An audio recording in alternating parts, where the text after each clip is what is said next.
क्या कुछ रहा मीटिंग में, क्या फैसले हुए? अभी जो वर्तमान समय में जो स्थिति है प्रदूषण की उसको लेकर के हमने अलग अलग जो एक्सपर्ट्स की ओपिनियन है उस पे डिस्कस किया। अभी जो स्थिति जो दिख रही है उसमें ऐसी संभावना बन रही है कि अभी अगले 2-3 दिनों तक ये वेरी पुअर कैटेगरी में ही रहने की संभावना है। क्योंकि अगर देखें तो कल का जो प्रडिक्शन है तो कल का प्रडिक्शन में हवा की स्पीड जो है वो 4 से 8 यानी लो में ही रहने की स्थिति में अनुमान लग रहा है। 18 तारीख को भी देखें तो उस दिन भी 6 से 7 ही स्पीड है। तो जब तक हवा की गति जो है वो लो स्पीड में रहती है तब तक यही अनुमान लगाया जा रहा है कि वेरी पुअर कैटेगरी में ही अभी प्रदूषण की स्थिति जो है वो बनी रहेगी। उसको देखते हुए अभी आज ये निर्णय हुआ कि जो ग्रैब के नियम हैं उनको जो है ज़मीनी स्तर पे इम्प्लीमेंटेशन के लिए जो है मॉनिटरिंग को और जो है तेज़ किया जाए। चूँकि अपने हाथ में जो अभी है वो है कि जो सोर्सेज हैं उनको कैसे कंट्रोल किया जाए। उस मॉनिटरिंग के लिए आज हमने ये निर्णय लिया है कि एक 6 सदस्यीय जो है स्पेशल टास्क फोर्स का गठन किया गया है। जिसके इंचार्ज जो हैं वो स्पेशल सेक्रेटरी इन्वायरमेंट होंगे। उसमें स्पेशल कमिश्नर ट्रांसपोर्ट मेंबर होंगे। डीसीपी ट्रैफिक जो हेडक्वार्टर इंचार्ज हैं वो मेंबर होंगे। और डीसी हेडक्वार्टर राजस्व उसके मेंबर होंगे। चीफ इंजीनियर एमसीडी और चीफ इंजीनियर पीडब्ल्यूडी को इसको मेंबर बनाया गया है। और ये 6 सदस्यीय जो स्पेशल टास्क फोर्स का गठन किया गया है इसकी जिम्मेदारी है कि डेली बेसिस पे जो है ये रिपोर्ट सभी डिपार्टमेंट्स जो 28 डिपार्टमेंट्स हैं उनको रेगुलर बेस पे सुबह और शाम उनको कोऑर्डिनेशन का काम करेंगे। कहीं कोई दिक्कत आ रही है उसको जो है वो रिजॉल्व करेंगे और डेली बेसिस पे सरकार को भी रिपोर्ट सबमिट करेंगे। जी। ग्रेफ जिससे कि फोर के नियमों को लागू कराने के ये लिए। ग्रैप फोर के नियमों को लागू कराने के लिए। और ग्रैप फोर के साथ साथ जो ग्रैप वन ग्रैप टू और ग्रैप थ्री में जो नियम थे वो भी सारे जो है साथ साथ जो है वो चलते रहेंगे। अभी हमने ये भी समीक्षा की कि अभी तक किस किस डिपार्टमेंट ने क्या कार्रवाई की है ग्रैप वन लगने के बाद से और ग्रैप फोर तक के जो। तो इसमें अभी जो रिपोर्ट आई है ट्रैफिक पुलिस और ट्रांसपोर्ट डिपार्टमेंट ने मिल करके करीब 6046 जो बॉर्डर पे जो गाड़ियां आ रही हैं जो प्रतिबंधित हैं उनको वापस किया। उसमें खास तौर से दिल्ली के अंदर जो प्रतिबंधित गाड़ियां इंटर कर गई थी 1316 जो है वो चालान ऐसे गाड़ियों का किया गया जो प्रतिबंधित थी। उसी तरह से जो BS3 और BS4 की गाड़ियों पर जो पेट्रोल BS3 और BS4 डीजल की गाड़ियों पे जो प्रतिबंध है उसमें 16,689 जो है वो गाड़ियों का चालान किया गया है।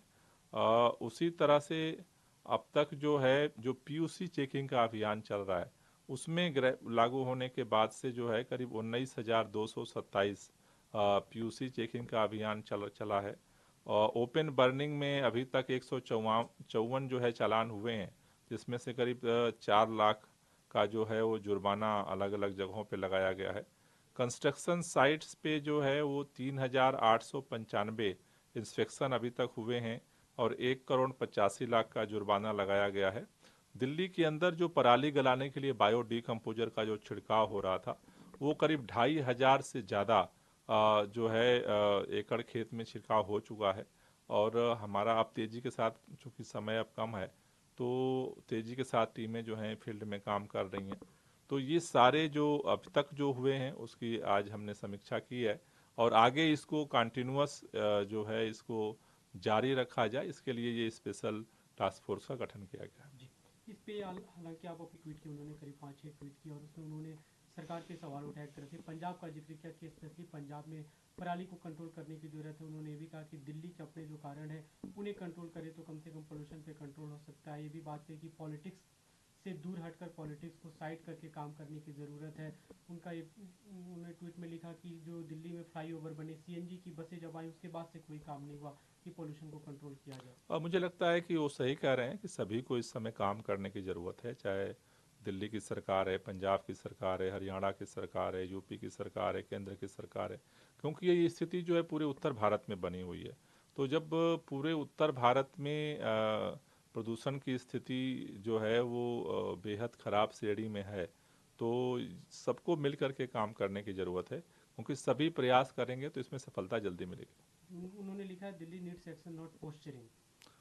मेरे ख्याल से मैंने उन्होंने जो कहा है कि सबको मिलकर इसमें काम करने की ज़रूरत है, मैं इतना ही कहना चाहूँगा। लेकिन अब तक जो काम नहीं हुए उस पर क्या कहेंगे जो उनका मेरे ख्याल से अकेला दिल्ली है जहाँ पे काम हुआ है। दिल्ली अकेला राज्य है जहाँ पे 1,000 से ज़्यादा आज इलेक्ट्रिक बसें चल रही हैं। अकेला राज्य है जहाँ पर ईवी पॉलिसी लागू है। करीब 17% आज नई जो गाड़ियाँ हैं उसमें 17% जो है इलेक्ट्रिक वाहन है। अकेला राज्य है दिल्ली, जब हमारी सरकार बनी थी 20% ग्रीन बेल्ट था, आज वो 23% से ज़्यादा हुआ है। दिल्ली अकेला राज्य है जहाँ पर 24x7 बिजली की सप्लाई हो रही है, और जनरेटर से जो धुआं उड़ता था आज दिल्ली के अंदर जो है वो कम हुआ है। तो दिल्ली ने अपने हिस्से के बहुत सारे काम किए हैं। मुझे लगता है कि ये वक्त है कि सभी लोग मिल करके उसको आगे बढ़ाएं। जैसे अभी ग्रैब 4 के नियम है, ग्रैब 4 के नियम को लागू करने में दिल्ली के सभी लोग और दिल्ली के लोग मिलके काम कर रहे हैं। तो मेरे ख्याल से अभी ये वक्त है कि सभी लोग मिल के काम करें, और उससे हमें लगता है कि सकारात्मक जो है परिणाम निकलेगा। बीजेपी के उन्होंने एक ट्वीट किया, उन्होंने लिखा कि दीपावली के बाद जिस तरह दिल्ली में प्रदूषण का स्तर बढ़ रहा है इसका कारण पूरी तरह से पंजाब है।